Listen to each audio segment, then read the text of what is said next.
एकदा या पद्धतीनं अख्खा मसूर बनवला की इतका टेस्टी होतो की दुसरी पद्धत विसरूनच झालं. कढईत तेल गरम करून जिरे आणि जेवढा मसूर आहे त्याच्या दुप्पट बारीक चिरलेला कांदा घालून छान सोनेरी होईपर्यंत परतून घ्या.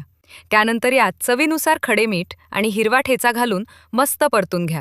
आता यात हळद, लाल तिखट, गरम मसाला, कांदा लसूण मसाला आणि छान रंगासाठी एव्हरेस्ट काश्मीरी मिरची पूड टाका. मसाले जळू नयेत म्हणून थोडंसं पाणी घाला.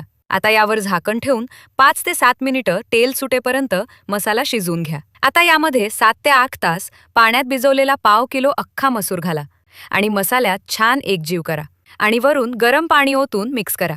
आता यावर झाकण ठेवून मंद गॅसवर 10 ते 12 मिनिटं शिजवून घ्या. मसूर तुम्ही कुकरमध्येही शिजवू शकता, पण मंद आचेवर हळूहळू शिजवलेल्या मसूरची चव आणि टेक्स्चर काही वेगळंच असतं. थोड्या थोड्या वेळाने मसूर तपासत राहा. दाणे हाताने सहज दाबले गेले पाहिजेत. मसूर मऊ झाल्यावर पळीच्या साह्याने थोडासा घोटून घ्या. त्यामुळे भाजीला छान घट्टपणा येतो.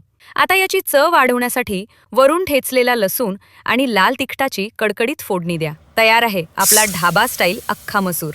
गरमागरम नान, कांदा आणि लिंबासोबत याचा आस्वाद घ्या. रेसिपी आवडली असेल तर व्हिडिओला लाईक, शेअर आणि कमेंट करायला विसरू नका.